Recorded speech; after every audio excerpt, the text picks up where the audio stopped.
അമൽ പുലർക്കാട്ട്, ലോകത്തെ എല്ലായിടത്തും ചരിത്രത്തിൽ യുവാക്കൾ നടത്തിയ മുന്നേറ്റങ്ങളുടെ ഭാഗമായി വിപ്ലവങ്ങൾ ഉണ്ടാവുകയും ഭരണകൂടങ്ങൾ മാറ്റപ്പെടുകയും ചെയ്തിട്ടുണ്ട്. നമ്മുടെ അയൽ രാജ്യങ്ങളിലും അത് നടന്നിട്ടുണ്ട്. ഇപ്പോൾ നമ്മൾ ഈ സംസാരിക്കുന്ന ദിവസം ഫ്രാൻസിൽ വലിയ ശക്തമായ പ്രതിഷേധങ്ങളുടെ വാർത്തകൾ ശ്രദ്ധയിൽ വരികയാണ്.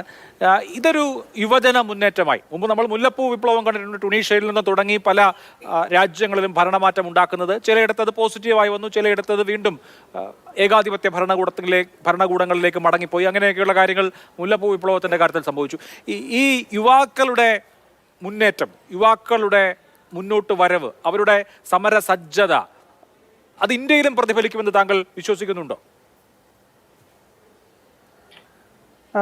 നോക്കൂ, ഇപ്പോ നമ്മള് നേപ്പാളിന്റെ കാര്യത്തിൽ നമ്മൾ ചർച്ച ചെയ്യുമ്പോൾ നേപ്പാളിൽ സംഭവിക്കുന്ന ഈ യുവാക്കളുടെ മുന്നേറ്റം അല്ലെങ്കിൽ ജൻസി മുന്നേറ്റം എന്നൊക്കെ പറയുന്നതിന് കൃത്യമായിട്ടുള്ളൊരു നേതൃത്വമോ അല്ലെങ്കിൽ കൃത്യമായിട്ടുള്ളൊരു ഐഡിയോളജിയോ അങ്ങനെ ഒരു കാഴ്ചപ്പാടോ ഇല്ലാത്ത രീതിയിലാണ് അത് മുന്നോട്ട് പോയിക്കൊണ്ടിരിക്കുന്നത്. സ്വാഭാവികമായിട്ടും അടിസ്ഥാനപരമായിട്ട് ഒരുപാട് പ്രശ്നങ്ങളുണ്ട്, വിഷയങ്ങളുണ്ട്. യൂണിഫോം ഇട്ട് വന്ന വിദ്യാർത്ഥികളെയാണ് വെടിവെച്ച് കൊന്നിരിക്കുന്നത്. അത് ഇന്ന് മരണം 30 എന്നുള്ള രീതിയിലുള്ള റിപ്പോർട്ടുകൾ ഇപ്പോൾ വരുന്നുണ്ട്. അപ്പോൾ ഇതൊക്കെ വിദ്യാർത്ഥികൾക്കെതിരെയും സാധാരണക്കാർക്കെതിരെയൊക്കെ ഉണ്ടാവുന്ന ഇത്തരം അക്രമങ്ങൾ പ്രധാനമായിട്ടും വിദ്യാർത്ഥികളെ ഒരുപാട് പ്രകോപിപ്പിക്കുകയും മാത്രമല്ല അത് പല രീതിയിൽ സോഷ്യൽ മീഡിയ വഴി ആയിക്കൊള്ളട്ടെ അല്ലെങ്കിൽ മറ്റു പല രീതിയിലായിക്കൊള്ളട്ടെ അത് വലിയ ഒരു ശതമാനം യുവാക്കളെ അത് സ്വാധീനിക്കുകയും അവർ തെരുവിലേക്ക് ഇറങ്ങുകയും എല്ലാമാണ് ചെയ്യുന്നത്. പക്ഷെ ഇത് അഭിലാഷ് സൂചിപ്പിച്ചതുപോലെ തന്നെ എല്ലാ രാജ്യങ്ങളിലും അത് വളരെ പുരോഗമനപരമായിട്ടുള്ള ഒരു മാറ്റത്തിലേക്കല്ല നയിച്ചിരിക്കുന്നത്. ഇറാൻ പോലെയുള്ള രാഷ്ട്രങ്ങളിൽ ഇറാനിയൻ വിപ്ലവം എല്ലാം നമുക്കതിനൊരു ഉദാഹരണമായിട്ട് കാണാം. അത് പിന്നീട് ഒരു മതഭരണകൂടത്തിലേക്ക് എത്തുന്ന കാഴ്ചയാണ് കാണുന്നത്. ഇപ്പൊ നേപ്പാളിൽ അങ്ങനെ സംഭവിച്ചാൽ രാജഭരണം തിരിച്ചു വരുന്ന ഒരു സാഹചര്യം ഉണ്ടായാൽ അല്ലെങ്കിൽ ഒരു മതഭരണകൂടം അവിടെ വരുന്ന ഒരു സാഹചര്യം ഉണ്ടായാൽ അത് വലിയൊരു ദൗർഭാഗ്യകരമായ ഒന്നായിട്ട് മാത്രമേ നമുക്ക് കാണാൻ വേണ്ടി സാധിക്കുകയുള്ളൂ. അങ്ങനെയൊന്നും സംഭവിക്കാതിരിക്കട്ടെ, ശക്തമായിട്ടുള്ള ഒരു ജനാധിപത്യം തന്നെ അവിടെ പുലരുന്ന ഒരു സാഹചര്യം ഉണ്ടാകട്ടെ എന്ന് ആഗ്രഹിക്കാനേ നമുക്ക് ഇന്ന് കഴിയുള്ളൂ. മാത്രമല്ല ഇന്ന് ഇപ്പോ നോക്കൂ, രാജ്യങ്ങൾ പല രാജ്യങ്ങളിലും നിരവധിയായിട്ടുള്ള പ്രക്ഷോഭങ്ങൾ നടന്നുകൊണ്ടിരിക്കുകയാണ്. അഭിലാഷ് നേരത്തെ ഫ്രാൻസിന്റെ കാര്യം പറഞ്ഞു. അതുപോലെ നിരവധിയായിട്ടുള്ള പ്രക്ഷോഭങ്ങൾ. കാരണം ഒന്ന്, ജനങ്ങൾ അസന്തുഷ്ടരാണ് എന്നുള്ളൊരു കാര്യം വളരെ വ്യക്തമാക്കുന്ന തരത്തിലുള്ള വലിയ രീതിയിലുള്ള സാമ്പത്തിക അസമത്വം. ഇപ്പൊ ഇന്ത്യയിൽ നോക്കൂ, നമുക്ക് തൊഴിലില്ലായ്മയുടെ വലിയ പ്രശ്നങ്ങളുണ്ട്, സാമ്പത്തിക അസമത്വത്തിന്റെ പ്രശ്നങ്ങളുണ്ട്. ഇപ്പൊ നമ്മളുടെ സർവകലാശാലകളിൽ വലിയ രീതിയിലുള്ള സാമ്പത്തിക അരക്ഷിതാവസ്ഥ തന്നെ നിലനിൽക്കുന്നു. വിദ്യാർത്ഥികൾക്ക് സ്കോളർഷിപ്പ് കൊടുക്കാനുള്ള പണം പോലും ഇല്ലാത്ത രീതിയിൽ GDP-യുടെ 3% താഴെ വിദ്യാഭ്യാസത്തിന് വേണ്ടി പണം മാറ്റിവെക്കുന്ന ഒരു സാഹചര്യം ഉണ്ടാവുന്നുണ്ട്.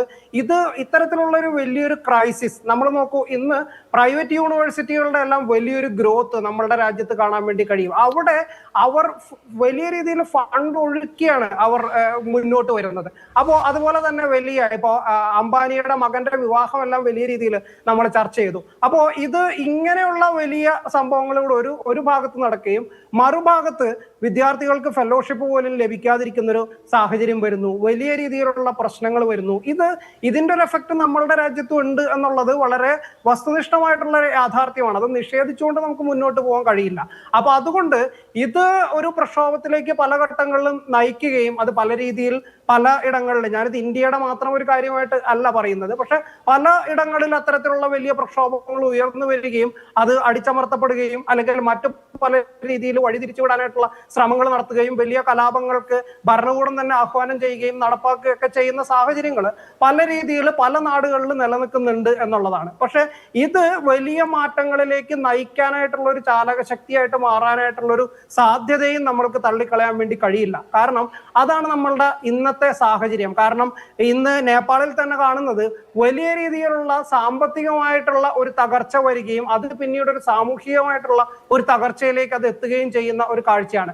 ഇത് തന്നെ മറ്റു പലയിടങ്ങളിലും നമുക്ക് കാണാൻ സാധിക്കില്ലേ? ഞാൻ നേരത്തെ വിദ്യാർത്ഥികളുടെ കാര്യം പറഞ്ഞു, അതുപോലെ യുവജനങ്ങളുടെ കാര്യം നോക്കൂ. ഇതൊക്കെ വലിയ രീതിയിലുള്ള പ്രക്ഷോഭത്തിലേക്കാണ്. ഇപ്പൊ നമ്മളുടെ പബ്ലിക് സെക്ടർ വലിയ രീതിയിൽ തകർന്നുകൊണ്ടിരിക്കുന്ന ഒരു സ്ഥിതി വിശേഷമുണ്ട്.